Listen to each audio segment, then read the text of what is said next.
오늘 고난 주간이 시작되는 이 주간에 저는 생뚱맞게 그리스도의 험난한 길, 저는 우리도 고난스럽게 살자 그리고 이런 제목의 설교가 어울릴 것 같은데 어울리지 않는 제목입니다. 우리가 서로 사랑하자.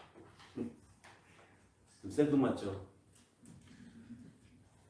근데 그리스도께서 고난을 받고 십자가 그 현극이라고 하는 무서운 그 길을 가신 이유가 뭐냐? 결국은 하나님의 사랑의 현현이거든요, 그것이. 그리고 그 하나님의 사랑이 현현이 돼가지고 우리가 하나님의 사랑을 받은 존재들이 되었지 않습니까? 또 우리를 향한 하나님의 오늘날의 요구는 뭐냐? 우리들어 이 십자가에 못 박히라? 다시 로마로 돌아갈 수도 없지 않습니까? 우리는 삶의 십자가를 져야 한다는 것이죠. 삶의 십자가를 진다는 것이 무엇이냐? 바로 그것이 사랑하며 사는 것입니다. 저 사람을 사랑하고 내가 아는 사람들을 사랑하고, 아니 함께 이 서클에 들지 않은 바깥의 사람들까지도 하나님의 심정을 가지고 그들이 하나님을 알기를 바라는 마음으로 사랑하고 기도하는 것, 이것이 우리가 서로 사랑하며 사는 것, 이것이 고난주간을 맞이해서 주께서 지신 이 고난을 우리가 오늘 하나님의 사랑을 현현하는 방식이기 때문에 오늘 되는 말씀의 제목을 우리가 서로 사랑하자, 그리고 바탕이 되는 말씀으로 이사야서 53장의 말씀과 요한일서 4장의 말씀을 근거하여 전합니다. 요즘 분들은 모르지만 좀 연식이 되신 분들은 기억할 겁니다. 저도 열심히 한때 봤던 TV 프로그램인데 체험 삶의 현장, 체험 삶의 현장 기억하시죠? 한때 인기 있었던 프로그램인데요. 거기에는 이제 유명한 연예인이나 연예인이 아니더라도 이름난 스타들이 이제 노동 현장에 가서 하루 일을 합니다. 일을 하면 거기서 이제 일당을 받죠. 일당을 받은 하얀 봉투를 가지고 집에 가느냐? 아니에요. 그걸 가지고 이제 이벤트가 시작됩니다. 그걸 가지고 하얀 봉투를 가지고 그 프로그램 방송국에서 준비한 이상한 하얀 말인가 말을 타고 이제 올라갑니다. 쭉 올라가면 어느 단계에 올라가면 하트 모양의 그 돈을 넣는 함이 있어요. 거기다가 그날 일당 버는 거를 탁 집어넣으면 그보다 더 위에 더 거슬러 올라가면 그거에 이제 그날 총액 기부금 금액이 이제 불이 막 들어옵니다. 그러면서 그걸 보면서 많은 사람들이 간접적으로 나도 저 기부하고 싶다 이런 마음을 사회의 그늘진 곳에 이런 식으로 돈을 기부한다. 유명인들도 자기 하루 일한 이 일당을 이렇게 바친다. 그런 아름다운 프로그램이었던 것으로 기억을 합니다. 도전 삶의 체험 현장이라고 하는 거. 그때도 저는 그런 생각이 들었지만 그 사람들 있죠. 유명인들, 연예인들, 그분들이 그 하루 가서 노동자들이 일하는 거 현장에서 일을 하고 일당을 받으면 그 프로그램이니까 하는 거잖아요. 그거 끝나고 돈 넣고 집에 돌아가면 그 연예인은, 그 유명한 사람은 자기 일상으로 돌아가는 것입니다. 자기의 유명세가 있는 현장, 안락한 삶이 있는 것, 노동자들과는 다른 삶을 사는 그 자기 현장으로 돌아가는 것이죠. 그래서 그때도 그런 생각이 들었습니다. 저 하루 이벤트 저것이 저 사람의 그냥 하루 체험이지 저게 저 사람의 노동의 가치를 알까? 정말 노동자들의 그 순간 남의 이것을 저 사람이 의미를 할까? 거리감이 느껴졌다는 것이죠. 유명인들의 그런 행각들이 오히려 쇼 같다라는 생각이 들 때가 참 많았습니다. 하루 고생이 끝나면 본래의 자기 자신의 안락한 삶의 자리로 돌아가는 그들에게 있어서 삶의 현장은 일시적인 체험 프로그램에 불과했던 것처럼 이번 주 고난주간입니다. 작년에도 이 시즌에 고난주간을 우리는 설계했고 들었습니다. 그리고 다음 주가 되면 부활절 주일입니다. 이렇게 교회는 연례 행사처럼 성탄절이니 부활절이니 고난주간이니 추수감사절 이렇게 해마다 절기 예배를 드리고 그리고 메시지가 거기에 맞춰서 전달되고 그리고 우리는 그 예배에 참여해서 고난주간이구나, 크리스마스구나, 부활절이구나. 근데 그렇게 느낌이 와닿지 않잖아요. 연례 행사도 느껴지지. 마치 하루 고생하고 돌아가면 내 일상의 삶으로 돌아가는 연예인들처럼 이 고난주간이 도대체 우리의 삶의 우리의 신앙의 방향에 어떤 영향을 줄 수 있는가? 우리가 어떻게 받아들일 수 있는가? 근데 2000년 전으로 돌아가 보자고요. 예수님 그 당시에 이 고난을 맞이하는 거 33살의 젊은 청년이 30살에 하늘의 뜻을 깨닫고 하나님의 뜻을 알아서 그분의 뜻을 순종하고자 공생애를 삽니다. 3년을. 전국을 다니면서 복음을 전하고 성경을 해석하고 많은 사람들을 치유하고 그 공적 생애 활동을 하시면서 마지막 한 주간, 이 마지막 한 주간이 이제 위험한 주간이었어요. 이 마지막 한 주간이 고난의 주간이라고 소위 우리가 말하지만 그 당시 예수님의 심정으로 가서 보면 정말 어마어마한 드라마틱한 시간이 흘러가는 주간입니다. 이 마지막 한 주간에 예수님은 예루살렘에 입성을 하게 됩니다. 그리고 거기서 성전을 뒤엎고 성전 정화를 하게 되죠. 그리고 제자들과 함께 성만찬을 나누십니다. 그리고 그 이후에 겟세마네 동산에 올라가서 땀이 핏방울이 되도록 자기에게 닥쳐올 그 고난을 생각하면서 두려워서 기도하셨죠. 그리고 체포되고 그리고 신문당하고 마지막으로 십자가에서 달려 돌아가시는 주간이 바로 이 고난주간 일주일입니다. 예수님은 3년 동안 정말로 가는 곳마다 사람을 따르고 보람도 느끼고 즐거웠을 겁니다. 신났을 것입니다. 이게 진짜 하나님의 일이야. 얼마나 뿌듯하고 얼마나 가슴이 차올랐겠습니까? 자기를 따르는 사람들 막 5,000명, 10,000명 그 시기들을 생각해보면 이제 남은 요 일주일, 요 한 주간, 요 시간들은 정말 죽을 맛이었을 거예요. 할 수만 있다면 아버지 이 잔을 나에게서 떠나가게 하시옵소서. 내가 이 잔을 안 그랬으면 좋겠습니다. 라고 기도할 정도였으니까 얼마나 무서웠겠습니까? 그런데 예수의 그 공생애도 체험 삶의 현장 같은 프로그램이었을까요? 그렇게 말하는 사람들이 있습니다. 높고 지존한 곳에 계신 하나님께서 잠깐 이 땅에 와서 인간 삶을 체험하고 가셨다. 그렇게 말하는 분들이 있어요. 마치 체험 삶의 현장 프로그램 같이 이 장면을 생각한다는 것이죠. 하나님의 인간 체험 현장 프로그램 같은 것으로 생각을 하는 것입니다. 그렇게 생각하니까 그렇게 우리 생활에 와닿지 않는 교회의 프로그램 절기들이다 보니까 사람들이 하나님의 구원의 대서사가 우리 자신들의 삶과는 분리가 되어져 있는 그냥 교리적인 프로그램으로 와닿는 겁니다. 공감이 안 되는 거예요. 우리는 하나님이 극본을 쓰시고 예수께서 주연을 하셨고 빌라도가 주연을 했다는 이 구원의 이 서사, 이 드라마에 그냥 객관적인 관객으로 몰려나 버린 것이죠. 그런 관점으로 보니까. 그것이 이유가 사람들이 이 교회에서 선포되어지는 설교나 또는 교회에서 진행되는 절기들이 우리 일상생활에서 너무가 괴리가 있게 교리적으로 전달되다 보니까 공감이 안 되는 것입니다. 그러니까 전달자가 잘못된 것이죠.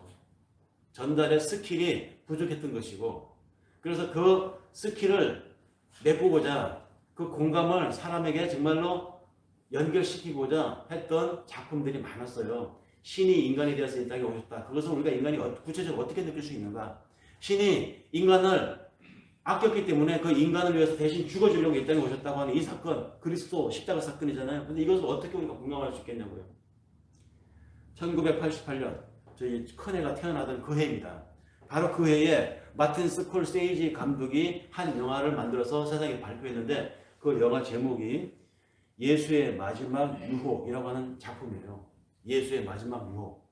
지금도 인터넷에 검색해보면 이 영화 볼 수 있습니다. 이 영화는 카잔 차스키의 작품을 영화화한 내용인데요. 이 영화가 개봉됐을 그 당시 88년도에 한국 교회가 발칵 뒤집혔죠. 저 영화를 상영 금지하라고 막 소송을 걸고 했을 정도였습니다. 예수의 신성을 더럽히는 하나님을 모독하는 영화다라고 이렇게 막 들고 일어나서 굉장히 긴장하고 시끄러웠습니다. 도대체 어떤 내용의 영화길래 그랬을까요? 나중에 기회가 되면 찾아보시면 아시겠지만 이 영화의 대략은 이렇습니다. 예수라고 하는 청년이 있었어요. 목수였습니다. 근데 이 예수라고 하는 목수 청년은 의자나 탁자를 짜는 목수가 아니라 로마 국법부에서 처형 판결을 받고 처형당하는 그 사형수들을 처형하는 그 나무 있죠. 십자가. 이 나무를 다듬는 목수였어요. 근데 어찌어찌 하다가 이 예수가 자신이 만든 그 대표로 다듬은 그 십자가 형틀에 그가 달리게 됩니다. 죽는 것이죠. 십자가에 매달려서 못이 박히고 피가 빠져나갑니다. 박힌 못 사이로 신체에 피가 바깥으로 빠져나갈 때 몸의 피가 50% 이상 빠져나가면 사람이 정신이 혼미해진다고 하죠. 환각인지 현실인지 비몽사몽간의 상태에 빠지게 된다고 합니다. 어느 정도 피가 빠지면. 그러면서 죽는 것이죠. 예수도 바로 현실인지 환각인지 비몽사몽하는 피가 빠져나가는 그 순간에 천사가 예수를 찾아온 것을 예수가 경험하게 됩니다. 천사가 예수에게 다가와서 이렇게 말합니다. 너는 네가 하는 일이 대단한 줄로 알고 네가 지금 이 길을 가지만 착각이야. 너는 구원자가 아니야. 너는 구세주가 아니기 때문에 이런 고생할 필요가 없어. 그러니 내려가서 이 십자가에서 내려가서 너도 다른 사람처럼 연애하고 사랑하고 돈도 벌고 자식도 낳고 일반 사람들처럼 사는 맛을 즐기면서 살아. 이건 네 몫이 아니야. 천사가 그렇게 속삭이니까 예수가 그 순간 스스로 못을 빼고 내려옵니다. 십자가에서. 내려와서 자신을 잘 따르던 막달라 마리아라고 하는 여자와 결혼을 해서 가정을 꾸립니다. 애도 낳습니다. 그리고 태어난 자기 자식을 바라보는 재미에 이렇게 함께 세월을 일반 사람처럼 살아갑니다. 그렇게 해서 자식이 커서 성장해서 나가서 따라서 살리면서 차리고, 그리고 이제 늙어서 이제 죽을 때가 다가온 이 예수가, 늙은이가 된 예수에게 한때 젊은 날 함께 활동했던 유다와 베드로가 찾아옵니다. 그들도 할아버지가 됐겠죠. 찾아와서 예수에게 말합니다. 그때 왜 그러셨어요? 당신이 젊은 날 사람들에게 말해왔고, 당신이 설교해왔고, 당신이 성경을 해석했던 그대로 그때 그 십자가에서 죽으셨으면 수많은 사람들이 지금 구원을 받고 하나님 뜻은 이루어졌을 텐데 그때 왜 내려왔습니까? 그때 이 늙은이 할아버지가 된 예수가 깨닫게 됩니다. 그때 나한테 와서 속삭였던 그것이 천사가 아니고 사탄이었구나. 그래서 뒤늦게나마 늙은 예수가 그제서야 다시 하나님의 뜻을 받들어서 십자가에 못 박혀 죽는다. 뭐 그게 그 영화의 내용이에요. 감독이나 작가가 그 스토리를 가지고 말하고자 하는 메시지는 이겁니다. 하나님 예수가 아니라 인간 예수를 우리가 전달하고 싶었던 거예요. 우리가 너무 하나님은 멀리 있고 우리 현실 삶은 너무 각박하다 보니까 현실 삶과 거리가 있는 땅에서 둥둥 떠다니는 예수 이렇게 생각하니까 실감이 안 되는 거죠. 구원이. 그런데 그 예수가 죽음 앞에서 거둬 떨었다. 그 예수가 십자가 고통이 너무너무 두려워서 할 수만 있다면 나 이거 안 하고 싶어 이 마음 가졌어. 당연해. 그 예수가 인간이라고. 그런데 훗날 그가 그 죽음을 극복하고 그 두려움을 넘어서서 하나님 뜻을 받아들였단다. 이것이 예수다. 인간 예수, 위대한 예수. 이 말을 하고 싶었던 겁니다. 그런데 우리나라 교회들은 어떻습니까? 그 예수를 인간 예수로 너무 강조하면 사탄이라고 해요. 근데 분명히 인간이거든요. 우리와 똑같이 고통을 느끼고 배고픔을 느끼고 슬픔을 울고 분하면 화를 내시는 인간 예수였습니다. 너무 그리스도는 전능자, 모든 것을 다 아시는 분, 절대 우리 인간과는 가깝지 않은 먼 초자연적인 신으로만 생각을 하니까 교리적으로 성경이 읽혀지고 교리적으로 교회 생활을 하게 되고 그러니까 멋이 없고 재미도 없고 공감도 안 되는 것입니다. 이 고난주간이라고 하는 거 마찬가지입니다. 그리스도의 십자가가 도대체 무슨 의미입니까? 그가 이 일주일 동안 받은 채찍맞고 못 박히고 죽어가는 이 고난이 도대체 우리의 삶에 무슨 의미가 있는가? 내가 하나님 믿는다고 하면 내 신앙이 어떤 의미로 와 닿아야 되는가? 어떻게 접수해야 되는가? 우리는 오늘 이것을 고민해 봐야 합니다. 사랑의 편지라고 불려지는 요한의 편지들, 요한 1서, 2서, 3서 있죠. 그 중에서 요한 1서에서 요한 기자는 그리스도의 십자가의 의미, 고난의 의미를 우리가 어떻게 받아들였느냐에 대해서 확실하고 분명하게 언급을 합니다. 우리가 함께 읽었잖아요. 글자는 간단합니다. 하나님의 본성이 사랑이라는 것이죠. 하나님은 그 자체가 이미 사랑이다. 그리고 사랑이신 그 하나님이 먼저 찾아와서 우리를 사랑했다는 것입니다. 인간이 찾아가서 하나님을 사랑한 것이 아니라 그 하나님이 우리를 찾아왔다는 거. 다른 종교는 어떻습니까? 우리가 열심을 내고 정한수 떠놓고 빌고 우리가 그분께 충성을 다하고 그분께 헌물하고 그분이 있는 곳을 찾아가서 지극 정성을 다해야 그분이 응답이 있을까 말까 하지만 우리 기독교에서의 하나님은 우리가 하나님을 찾아가기 전에 하나님이 먼저 우리를 찾아왔다는 거, 사랑의 하나님 찾아왔다는 거. 그리고 그 사랑의 하나님이 우리를 찾아오셨는데 우리를 위해서 어떤 액션을 취하셨는데 그 액션의 최절정이 바로 당신의 하나밖에 없는 아들을 내어주셨다는 사건, 십자가 사건이라는 것입니다. 그 사건으로 인해서 이제 하나님 안에 들어있는 모든 사람들이 하나님의 사랑을 입게 되었으니 이와 같이 그 사랑을 입고 살아가는 여러분들이 서로 사랑함으로써 사랑이신 하나님의 본체를 드러내라. 이것이 우리가 읽은 요한 1서 4장 7절에서 11절의 내용의 요체입니다. 이 메시지를 줄이고 또 줄이면 하나님이 우리를 사랑하기 때문이다. 하나님의 천지를 창조하신 것도 우리를 사랑하기 때문이다. 하나님이 끝없이 예언자들을 보내서 당신의 사랑하는 백성들 해결을 축복한 것도 사랑하기 때문이고 지금 이 순간에도 전국의 강단을 통해서 메시지를 선포하면 하나님이 우리를 사랑하기 때문이다. 이 얘기를 요한 기자가 그에 그래서 이미 그 당시 사람들에게 선포했었습니다. 예수는 단지 체험, 삶의 현장 프로그램을 찍으려고 잠시 이 땅에 인간 체험을 하러 오신 하나님이 아니에요. 히브리서 4장 15절의 말씀이 바로 그 사실을 증명하고 있습니다. 거기에 이렇게 언급이 되어 있습니다. 우리에게 있는 대제사장은 우리 연약함을 체험하지 아니하는 그런 분이 아니요 모든 일에 우리와 한결같이 시험을 받는 자이시니라. 그러니까 내가 고통받고 십자가에 못 박히는 이 순간은 이 못이 내 몸을 뚫고 들어가는 이 순간은 나는 하나님이야. 신이야. 고통을 몰라. 이거 아니라는 것입니다. 내 손이 못 박힌 것과 똑같은 고통을 그분이 겪는다는 것입니다. 나중에 부활하셔서 바닷가로 가셔서 제자들 찾을 때 여기 뭐 물 먹을 것이 좀 없느냐. 이틀 동안 무덤에 있더니 이분이 배가 고팠어요. 그때 먹을 것이 없느냐 찾는 예수님이었잖아요. 똑같이 굶으면 허기를 느끼시는 분입니다.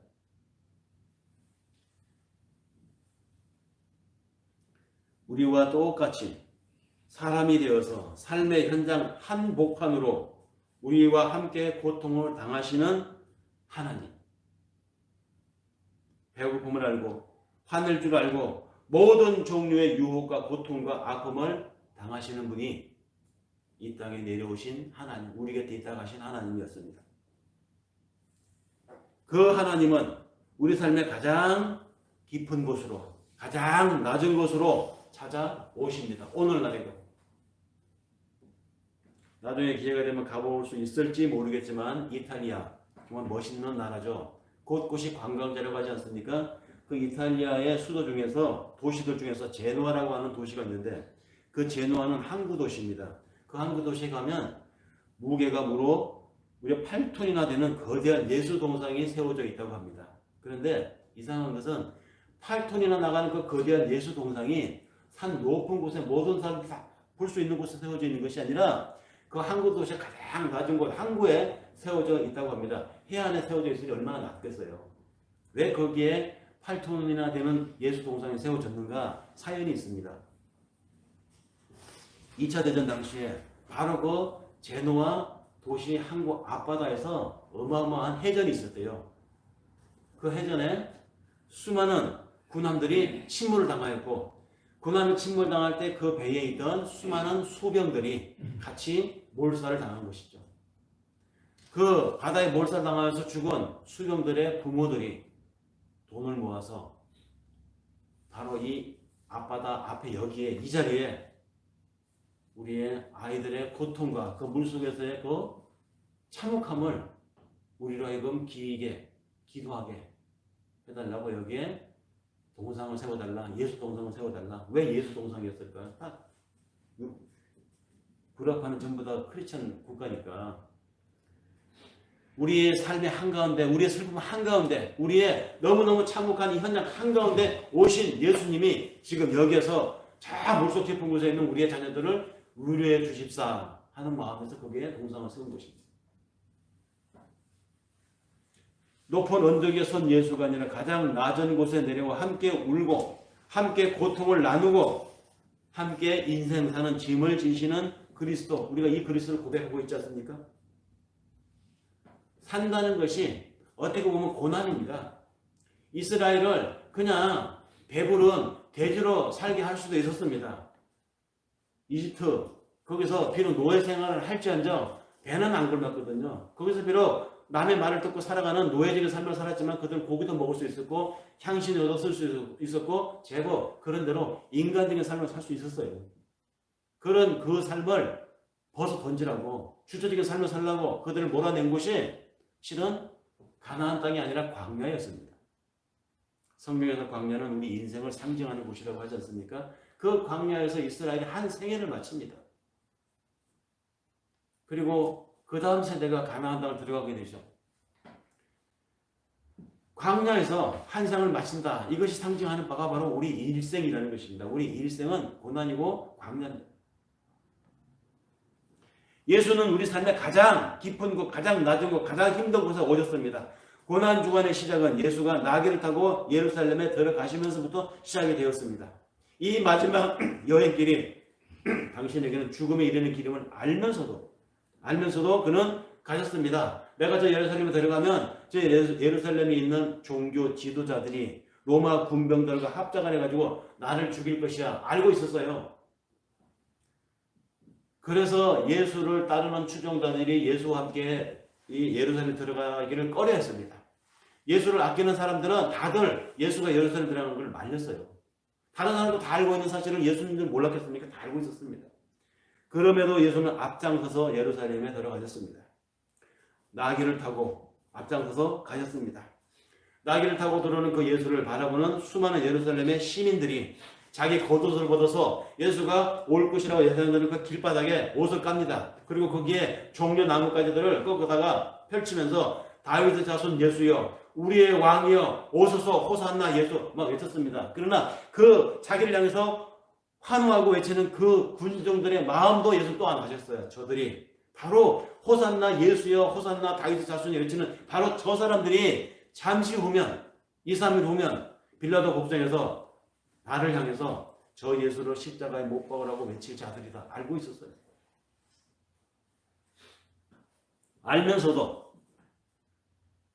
알면서도 예루살렘으로 입성하신 예수, 뻔히 죽을 길인 줄 알면서도 가신 예수, 왜 가셨을까요? 그 길이 우리를 향하신 하나님의 구원의 길임을 아셨기 때문에 가셨습니다. 우리를 사랑하신 하나님의 사랑이 이렇게 해서 구현되어야 함을 예수님은 아셨기 때문에 가신 것입니다. 죽을 길인 줄 알면서. 우리가 세상을 사는 이치도 같습니다. 하나님의 자녀, 신의 자녀로 산다고 할 때 우리가 손해 많이 봐요. 억울함을 당할 때가 있습니다. 내가 하늘 양심으로 살기 때문에 차마 나도 저 상대방과 똑같이 사기를 치지 못하고 거짓말하지 못합니다. 그래서 손해가 발생합니다. 압니다. 그렇게 살면 손해라는 거 알고 그렇게 살면 나한테 곤란한 일이 닥칠 줄 압니다. 그러나 그 길이 하나님의 길이 아니기 때문에 내가 그렇게 하지 않는 거예요. 우리가 그렇게 살지 않습니다. 그러나 그렇게 삶을 해서 곤란이 올 줄 알고 손해볼 줄 알면서도 우리가 그렇게 삶을 해서 하나님의 뜻은 이 땅에서 이루어져 간다는 말입니다. 내 삶을 통해서. 예수님이 그랬던 것처럼 이 세상 고난을 우리가 그렇게 살아내는 것이죠. 어떤 이들은 이렇게 말합니다. 전능하신 하나님이, 전지하신 하나님이 왜 굳이 꼭 자기 하나밖에 없는 아들까지 보내서 이런 생쇼를 벌여가면서 이렇게 감상적으로 구원사를 만들어야 했는가? 그냥 뚝딱 하면 되지 않는가? 그렇죠. 그런 말도 있을 법합니다. 전능하신 하나님은 가능합니다. 못해서 안 하는 것이 아닙니다. 그러나 우리가 요한 1서에서 읽어본 대로 하나님이 누굽니까? 하나님은 사랑입니다. 진짜 사랑을 하시기 때문에 하나님은 그렇게 하지 않아요. 진짜 사랑 해보셨어요? 진짜 사랑 해본 사람은 알 겁니다. 사랑하면 내가 사랑하는 그 사람에게 이길 수가 없어요. 집니다. 그런 말이 있죠. 자식 이기는 부모 없다. 정말 부모가 자식을 이길 힘이 없어서 지는 걸까요? 자식이 머리가 커져가지고 배운 게 많아서 논리적으로 언변이 안 돼서 자식에게 지는 걸까요? 아니에요. 경제적으로, 논리적으로, 인생상 경험으로 얼마든지 제압할 수 있고 누를 수 있습니다. 그런데 왜 집니까? 부모가 자식을 더 사랑하기 때문에 지는 거예요. 자식이 부모를 사랑하는 것보다 부모가 자식을 더 사랑하기 때문에 자식 이기는 부모는 이 세상에 없습니다. 바로 그게 진짜 사랑이에요. 소위 사랑의 패러독스라고 하는 것이죠. 사랑의 역설. 이 사랑의 역설, 이 사랑의 패러독스를 잘 아는 이야기가 열왕기상 3장 16절에서 28절에 나옵니다. 솔로몬의 재판 이야기인데요. 거기 두 여자가 한 아기를 데리고 와서 서로 자기 아기라고 우기는 막 얘기가 나오죠. 서로 자기가 낳은 아기라고 하는데 본 사람이 없으니 어떻게 증명할 수가 없습니다. 그래서 솔로몬이 칼을 꺼내가지고 이 아이를 반토막 내서 두 여자에게 각각 반씩 나눠줘라 라고 해서 칼을 꺼내는 순간 진짜 엄마는 어떻습니까? 내가 아기를 포기하겠습니다.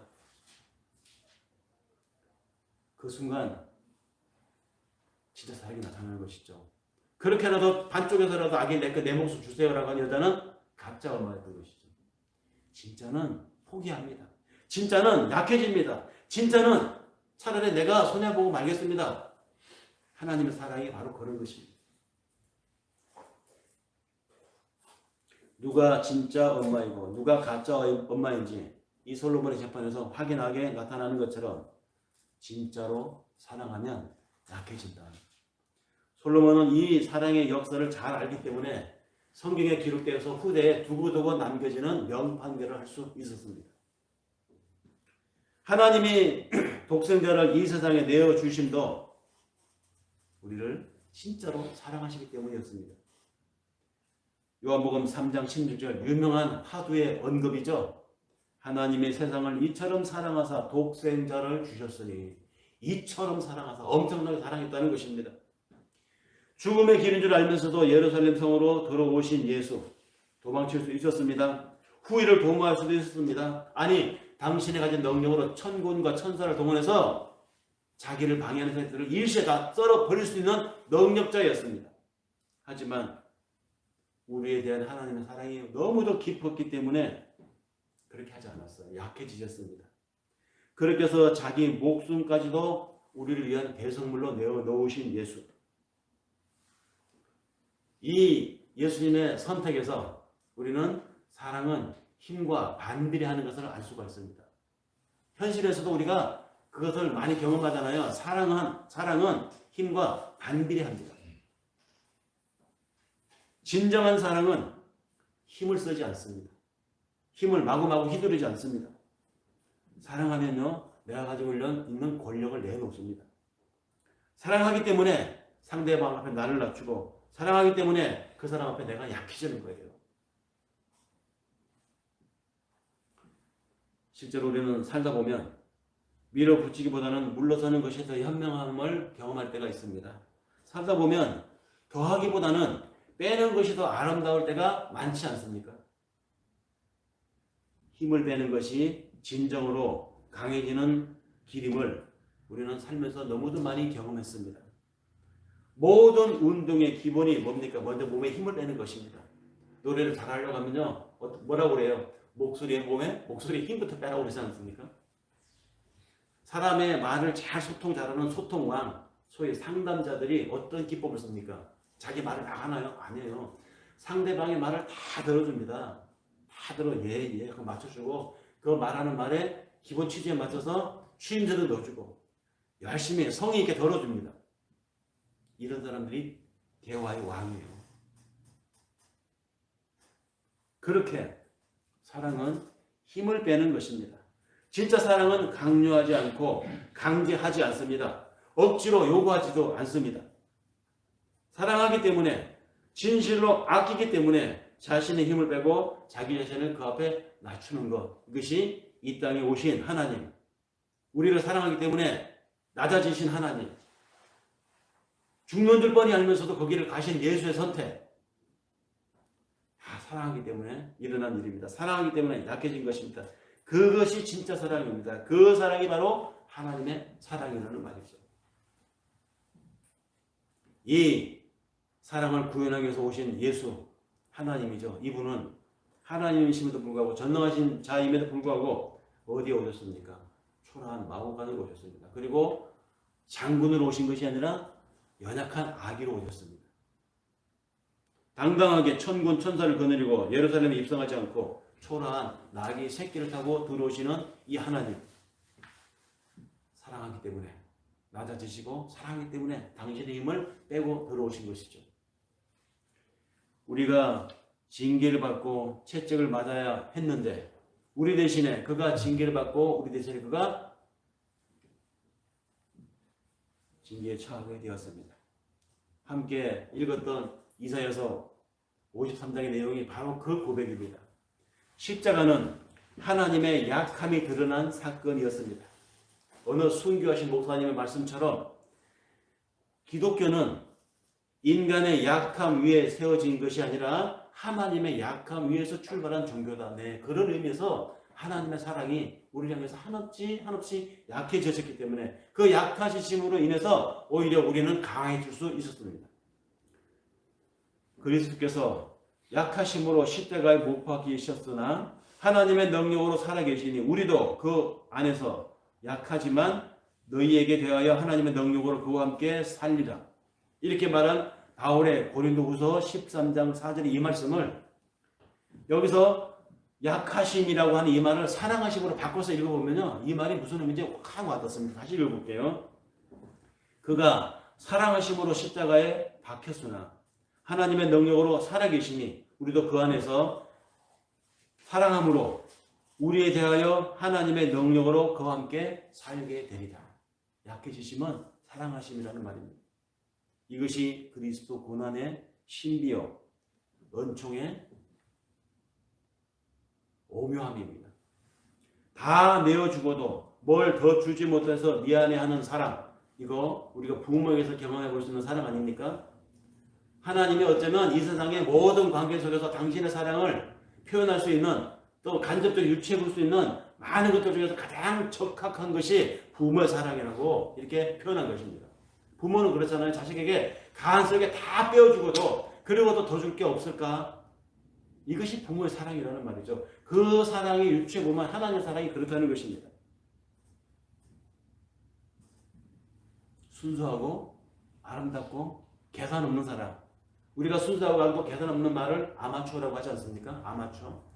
이 말은 프로라는 말과 반대되는 말로 돈을 받고 직업적으로 그 일을 하는 사람이 아닌 사람을 가리켜서 아마추어라고 하잖아요. 근데 원래 아마추어라는 말은 그런 뜻이 아니에요. 아마추어 이 말은 라틴어 아마르에서 나온 말인데, 아마르라는 말은 사랑한다는 뜻이에요. 사랑한다. 그러니까 내가 누구를 위해서 어떤 일을 하는데 돈 받고 하는 것이 아니라, 계산해서 하는 것이 아니라 정말로 그 사람을 아껴서 하는 것, 바로 이게 아마추어라는 말입니다. 그런 면에서 요한 기자는 하나님의 이 사랑을 아마추어 사랑이라고 우리에게 전하고 있습니다. 계산 없이 순수하게 내가 너를 구해주면 네가 나를 위해서 일생 네가 살아갈 시간 3만 시간 중에서 2만 시간은 나를 위해서 쓰겠지? 이 계산하고 나를 사랑하는 것이 아니라는 말입니다. 돈 때문이 아니라, 상을 받기 위해서가 아니라, 인기를 얻기 위해서가 아니라 그 사람을 정말 사랑하기에 행하는 자가 아마추어입니다. 요한은 그런 의미에서 하나님의 사랑을 아마추어 사랑이라고 우리에게 전하고 있습니다. 자기 모든 것을 내어주고도 어려움을 마다하지 않는 하나님의 이 순수하고 아름다운 그 사랑을 우리가 입었으니, 그래서 우리가 하나님의 자녀가 되었으니 우리에게 하나님이 오늘날 말씀하십니다. 너희가 서로 사랑하라. 그 사랑을 너희가 서로 사랑함으로써 하나님의 살아계시니 사람들에게 알려지게 될 것이라고, 그들에게도 하나님의 사랑을 드러내라고 예수님이 하셨던 것처럼 오늘 힘든 삶을 살아가고 있는 우리에게 똑같은 주문을 하신다는 말이죠. 말씀을 정리하겠습니다. 우리를 사랑하셨기에 십자가를 향하여서 걸어가셨던 예수님의 그 고난 주간을 오늘 맞이해서 그 예수의 그 고난은 각본대로 연출된 것이 아니라고 하는 사실, 인간 삶의 현장 체험 프로그램을 찍으신 것이 아니라고 하는 사실, 우리를 진실로 사랑했기 때문에 배반을 감수하셨고 자기 손과 발이 못에 못 쳐지는 그 고통 속에서도 뭔지도 모르고 자신들이 하는 행위가 얼마나 거박한 행위인지도 모른 채 못을 박는 그 사람들까지 주여 저들이 자신이 하는 일을 알지 못하느니 저들을 용서하소서라고 말할 수 있는 예수 이 사랑, 그렇게 용서하시는 예수님의 이 사랑을 우리가 삶에서 오늘 나의 생활에서 간직하고 보이면서 살아갑시다. 그렇게 하면 사랑하면 강한 자는 약해지고 그렇게 해서 사랑하면 약한 자는 강해집니다. 하나님의 이 사랑의 신비가 우리를 강하게 하는 것이죠. 하나님의 약함이 우리의 강함이 되는 것, 바로 이것이 이 고난요원을 맞이한 우리의 신비, 이 신비를 경험해 볼 수 있는 여러분들과 제가 되기를 바라면서 오늘 이 말씀을 전합니다. 기도하겠습니다.